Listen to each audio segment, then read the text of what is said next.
Minister, you're proposing to introduce, as part of the Finance Bill, a relief similar to the Section 4A1 film relief. Indeed, it's going to be an additional subsection, I think, of Section 4A1 for the digital gaming sector. And I absolutely welcome the idea that we would encourage employment in this sector and investment in this sector, and there's no doubt it has job potential.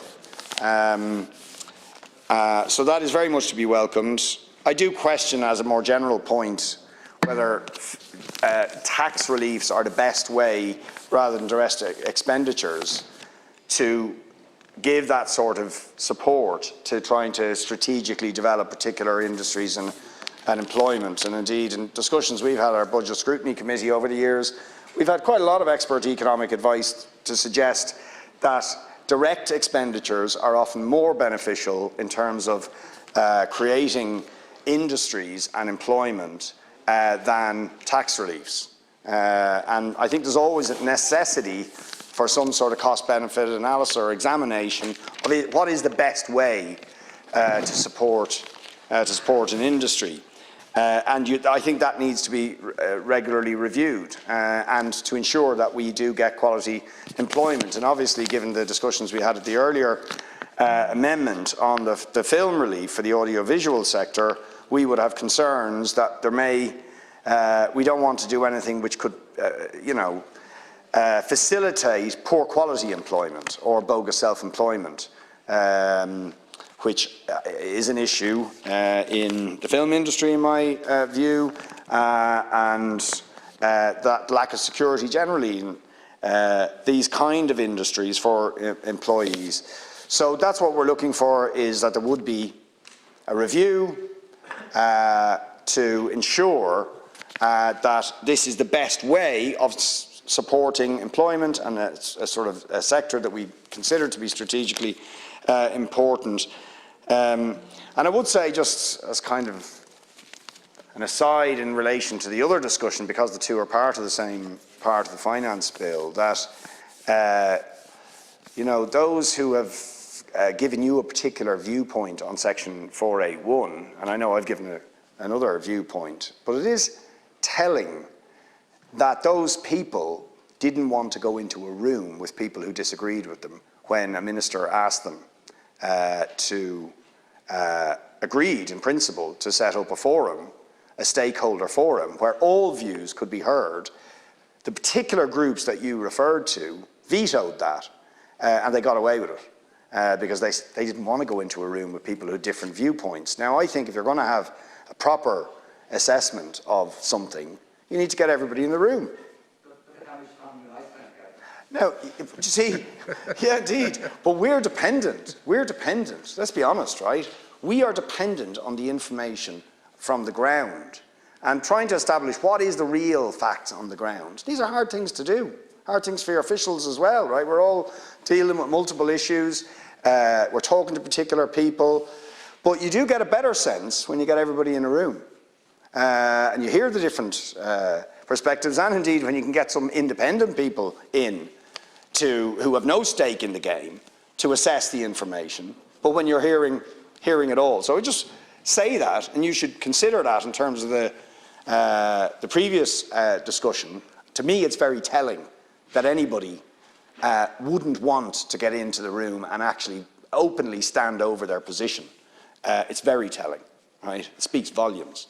But anyway, in relation to this, while we welcome the support that the Minister is trying to give to an emerging sector and the potential employment that could generate, and it could be a real growth, is a huge growth sector as a sort of sector in the world generally, it needs to be looked at regularly to ensure that we're getting the best quality employment and that this is the best way to support that employment and that sector, the growth of that sector.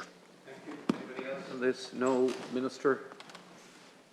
The tax credit for digital games is a cultural relief. Therefore, in order to avail of the credit, a digital game development company must first apply to the Minister for Tourism, Culture, Arts, Gaeltacht, Sports and the Media for a cultural certificate.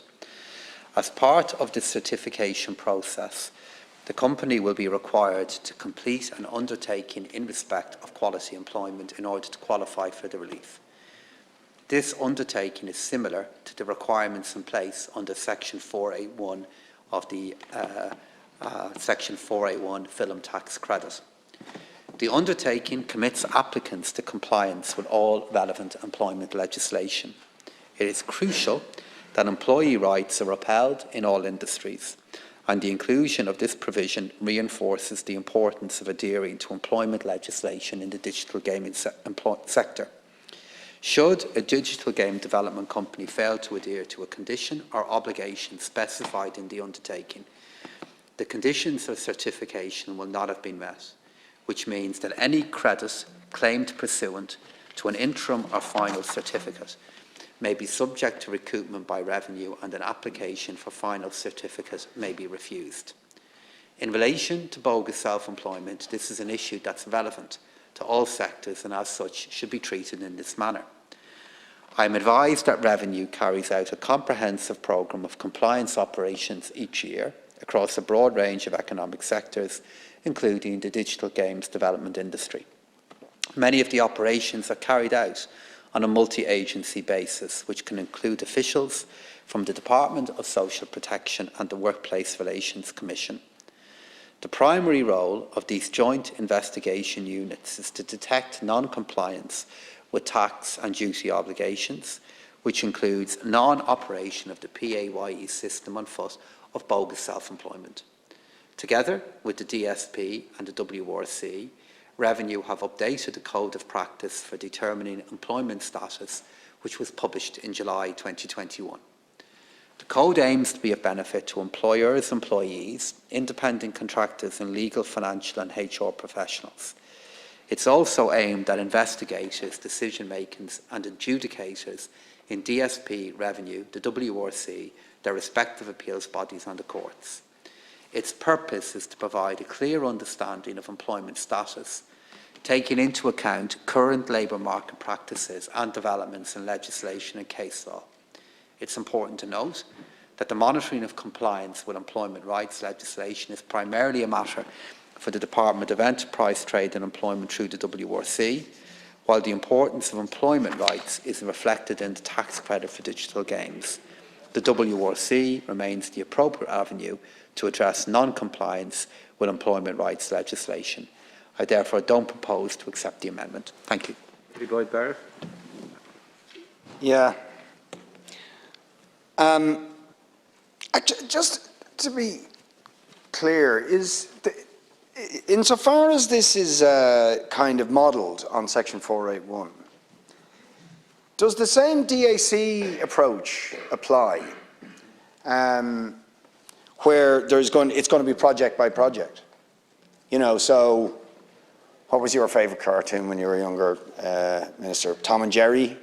Is it Tom and Jerry? I'm employed by Tom and Jerry DAC, and then I'm employed by Speedy Gonzales DAC, and then I'm employed by Willie E. Coyote DAC, but they're all Warner Brothers.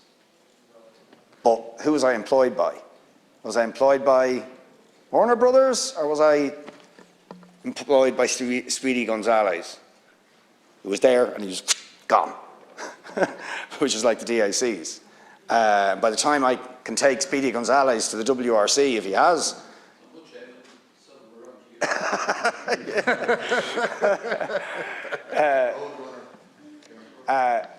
it couldn't take me 2 years to get into the WRC, and Speedy Gonzales has gone over the horizon. But Warner Brothers is still around. But I'm asking that as a serious question because, you see, there is a distinction between how the live action film industry operates and the way the animation industry. I mean, the animation, it doesn't go cartoon by cartoon. You're employed by an actual company and you've got a job. But in the film industry, you're not. So which is it going to be in the digital gaming sector? With, you know, is it going to be digital game by digital game? Or is it going to be a company that actually has employees, has a premises, can be seen, where it can be verifiably sort of assessed whether there's a growth in employment and that employment is quality employment, and that there is actually an employer and an employee. Thank you, Deputy. Anyone else? No. Minister, to conclude on this matter. Thank you. So I don't expect the main vehicle for drawing down this relief to be DACs. I expect it will be companies that are involved in the production of games, and that they would have a more stable relationship with their employees than would be in the case in the film sector. It's not a requirement of this legislation that a DAC be in place to access this relief, and I understand that the existence of DACs in the film industry is a legacy of how the sector used to be organised to access tax relief. Whether it be Speedy Gonzales or the Smurfs, I'd expect it'll all be done by the same company or by different companies, so as opposed to it being organised around the game. And I leave the discussion as to what my favourite cartoon was to another point, Deputy. Boyd Barrett, are you pressing this amendment? Yeah, I'll press.